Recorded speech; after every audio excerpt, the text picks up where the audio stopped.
Win big with new DRF All Access Past Performances. With one best-in-class product, you now get all three past performance formats. Go to DRF.com and use coupon code 1FREEPP for a free single card today.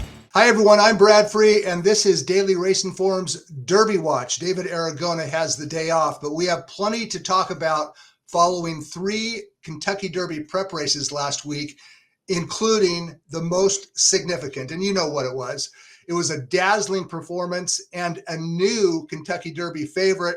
His name is Fierceness. Let's take a look at the Derby Watch chart, and Fierceness has gone from the third choice at 10-1 all the way to 3-1 favorite on David Aragona's early Kentucky Derby line. Fierceness, he won the Breeders' Cup in a landslide last year. He misfired in his 2024 debut, but he is back on track, and we'll talk more about the Florida Derby in a couple minutes. Another price revision, Forever Young, undefeated going into the UAE Derby, and that this Japan-bred colt kept his record intact, winning the UAE Derby by 2 lengths, and his price has been adjusted from 12-1 to 8-1. He's sitting as the third choice on Aragona's early line, 8-1 on Forever Young. Mystic Dan, he finished third in the Arkansas Derby, and David lifted his price from 15 to 20-1. I suspect that Mystic Dan is the type of long shot that you might want to take a look at in the Kentucky Derby. We'll talk more about him in just a minute. Okay, there were several adds and drops this week, and in fact, more than we have had so far this year. And the additions to the list are Catalytic, runner-up in the Florida Derby, Endlessly back in the picture. I'll talk about him in a second. Catalytic and Uncle Heavy. Catalytic was second in the Arkansas Derby, and Uncle Heavy runs Saturday in the Wood Memorial. Okay, Just Steel finished second in the, what did Just Steel finish second in? He was second in a major prep race last time out. But I want to talk briefly about Endlessly. Endlessly won the Jeff Ruby Stakes on synthetic a couple of weeks ago, and immediately afterward, trainer Michael McCarthy said his next start is going to be May 4th at Churchill Downs, not in the Kentucky Derby, but in the Grade 2 American Turf. Well, McCarthy and the owners of this colt, talking about Endlessly, John and Jerry Ammerman, have since reconsidered, and they want to keep their options open with regards to the Kentucky Derby. So Endlessly is back on the list. He has 100 points. He qualifies for the Kentucky Derby if they want to go there. He'll be posting his first dirt workout at Churchill Downs this weekend, either Friday or Saturday, and McCarthy will monitor how he trains. But for now, with 100 points, Endlessly is back on the list. The other ones that we've added, Catalytic, Just Steel, and Uncle Heavy. And in order to make room for the additions to the list, we had to drop Conquest Warrior and Hades. They both misfired in the Florida Derby. We also dropped Liberal Arts and Timberlake, who both misfired in the Arkansas Derby. Okay, let's talk more in depth about the three Kentucky Derby prep races, including the most significant. And it was at Gulfstream Park in the Florida Derby, and most expected Fierceness to return to form, but I don't think many expected to see what we did see. And that was a top colt producing a dazzling performance. And as we take a look at the stretch run of the Florida Derby, you'll see what I mean. Fierceness was sent to the lead by Johnny Velasquez. He got a relatively comfortable trip, and in the stretch, he was long gone, Fierceness was. He won by more than 13 lengths. He earned a 110 Beyer speed figure. That's the fastest number by any member of his crop. And Fierceness will head to Churchill Downs as the early favorite for the Kentucky Derby. And there's a look at his past performances, and you can see he's kind of it's all or nothing with Fierceness. Devastating career debut, total misfire in the Champagne. Devastating win in the Breeders' Cup, another misfire in the Holy Bull, and then the Florida Derby. So you look at that pattern and you think, well, he's due for an off race. I don't buy that. I mean, he had excuses for the Champagne and Holy Bull. I honestly did not believe that his excuse in the Holy Bull was all that legitimate. It turns out it was. He got banged around at the break and he misfired thereafter. So Fierceness, a very good colt going into the Kentucky Derby, and he's going to be the horse to beat. He's going to be the likely favorite. A couple other horses we should talk about from the Florida Derby include Catalytic. And I really don't like this colt as far as a Kentucky Derby contender. I think that all he really did in the Florida Derby was establish an early position. He chased a relatively soft pace all the way around, and nobody really fired from behind. I think Catalytic finished second only because somebody had to finish second. But he earned 50 points, and he probably qualifies for the Kentucky Derby. And Catalytic is listed at 40-1 on David Aragona's early line. The Florida Derby was moved to late March, early April in 2005. And I just went back through the history books a little bit to see if I could find any Florida Derby winners who did something similar to what Fierceness did last weekend. And I found three likely comparisons. In 2008, Big Brown won the Florida Derby by 5 lengths with a 106 buyer, and in his very next start, he crushed the Kentucky Derby.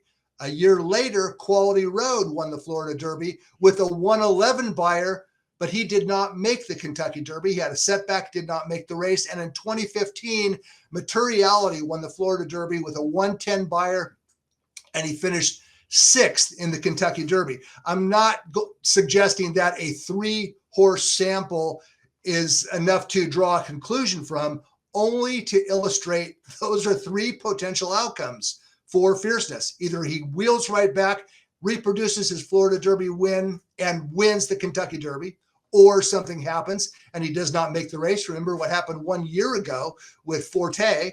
And then finally, Materiality, he was a highly rated Florida Derby winner, and he did not run that well in the Kentucky Derby. So there's still a long ways to go. We have more than 4 weeks until the Kentucky Derby, but Fierceness is back in form, headed to Churchill Downs as the most probable favorite, at least. Well, that was one prep race run on Saturday. The other one was at Oaklawn Park with 200 points on the line in the Arkansas Derby. Not all the points were claimed, however, because the winner of the race is not eligible, at least as of today, Wednesday. He's not eligible to run in the Kentucky Derby. Let's roll the tape of the stretch run of the Arkansas Derby, and that's Emir Zaydan's Muth, who is a very good colt. In fact, he was the runner-up to Fierceness in the Breeders' Cup Juvenile last fall at Santa Anita. He went out on the road for the first time. He got a good trip pressing the pace, and Muth won by a couple lengths. So what's the knock on Muth? It's that he can't run in the Kentucky Derby. Churchill Downs has barred trainer Bob Baffert from running a horse in the Kentucky Derby. There are some legal situation brewing as of Wednesday morning. Zaydan has filed an injunction, a suit requesting an injunction that would possibly allow Muth into the Kentucky Derby. I doubt that's going to happen. So we'll stay tuned and see what does happen. It's too bad that he's not going to be in the race, most likely, because he's a very good colt. 6 starts, 4 wins, 2 seconds, and he would have gone to Kentucky as one of the favorites. Okay, what do we make of the runner-up Just Steel, who earned 50 points, and he is now qualified most likely for the Kentucky Derby? And you look at his past performances and you go, well, geez, his first 10 starts, nothing really happened. He did have a wide trip in the Rebel. He finished 7th by a long ways. And all of a sudden, he got his act together in the Arkansas Derby and popped with a 95 buyer speed figure. That 95 buyer speed figure ranks as the 4th highest career best by the 20 horses that we have listed on Derby Watch. So the question is, can he run 2 alike, or was it just a one-off? Considering who Just Steel is trained by, I think that this D. Wayne Lucas trainee has as much chance to reproduce or improve on that figure as he does to regress. We remember what happened with Charismatic way back when. He was just an average horse. In fact, he ran for a claim tag once upon a time, and he popped with a triple-digit buyer speed figure in his final prep before the Kentucky Derby, a figure he had never run before. I'm talking about Charismatic. And what did he do in the Kentucky Derby, Preakness, and Belmont? He ran the same race again. He won the Derby, he won the Preakness, he finished third in the Belmont and was injured. The point is, when Lucas trainees get good, regardless of how many starts they have had in the past, there's a very good chance that he can come back and do it again. A Lucas trainee can come back and do it again. Okay, a couple other horses that we need to talk about. One of them was Mystic Dan.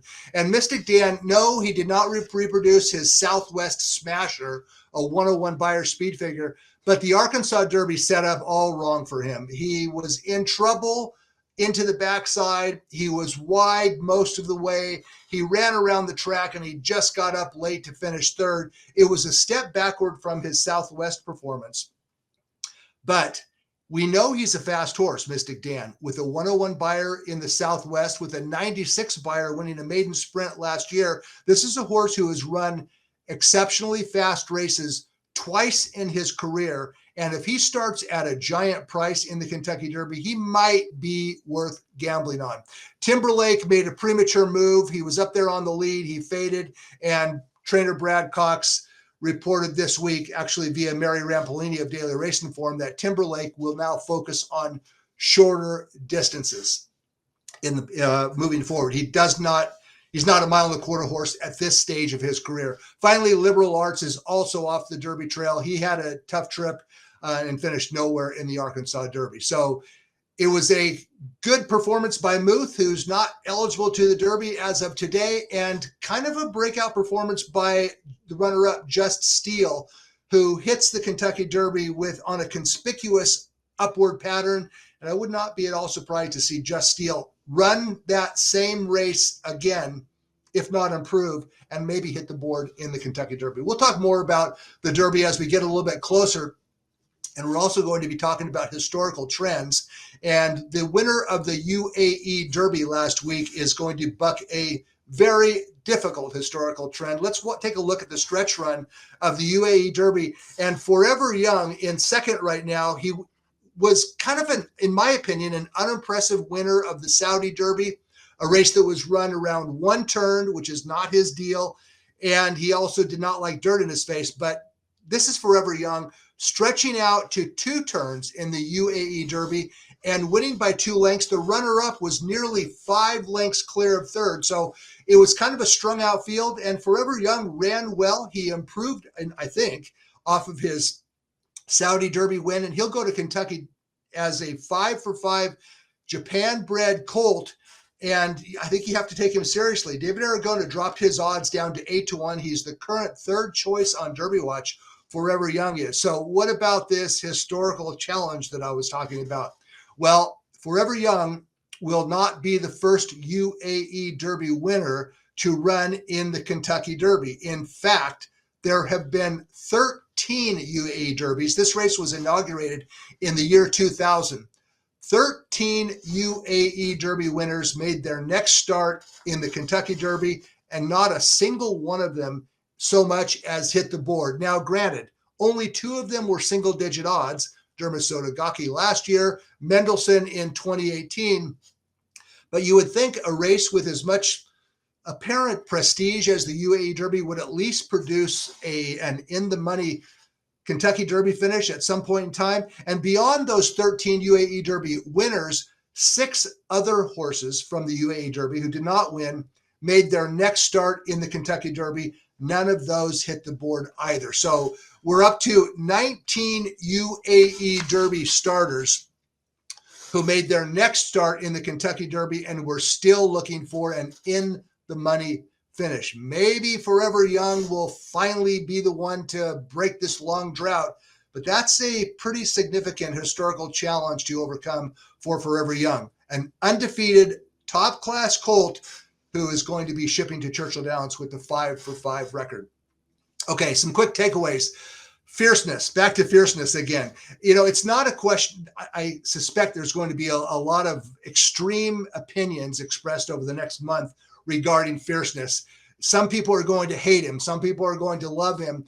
If you love him, you have to at least recognize that he does not always run two alike. And if you hate him in the Kentucky Derby, I think you have to at least acknowledge that he'll enter the Kentucky Derby as probably the fastest horse in the field. To me, it's not a love-hate situation. It's more an estimate of the probability of Fierceness reproducing his Florida Derby win. And we'll talk more about that as we get a little bit closer, but I'm not going to come down on one side or the other. But what I will do as we get closer to the Kentucky Derby is try to estimate the chances of Fierceness reproducing his Florida Derby win. Because if he does, I think he can win the race. And he's not a one-hit wonder. In fact, he's run fast 3 of his 5 starts, his debut, the Breeders' Cup, and then the Florida Derby. So Fierceness is a top contender. I'm not going to knock him, at least not yet. Arkansas Derby runner-up Just Deal, I mentioned that earlier. I think he has a good chance to reproduce, if not improve, off his runner-up finish in the Arkansas Derby. As for Mystic Dan, I think he's kind of one of those sleeper type horses who could outrun his price in the Kentucky Derby. He did not have a good trip in Arkansas. Back to Forever Young. Someday a Dubai runner will win the Kentucky Derby. If Forever Young goes to post at 8-1, that's his price right now on Derby Watch, and it's an early price. I think 8-1 is a little bit too short for a horse coming out of a race that has produced 19 Derby starters, none of which has hit the board. We'll talk more about Derby odds, Derby probability, and more as we get closer to the Kentucky Derby. So that's a wrap for the Derby Watch recap segment. Fierceness is back on top, likely the Kentucky Derby favorite. 3 main preps this week in California, New York, and Kentucky, and I'll be talking about those next in the Derby Watch preview segment. Thanks for watching.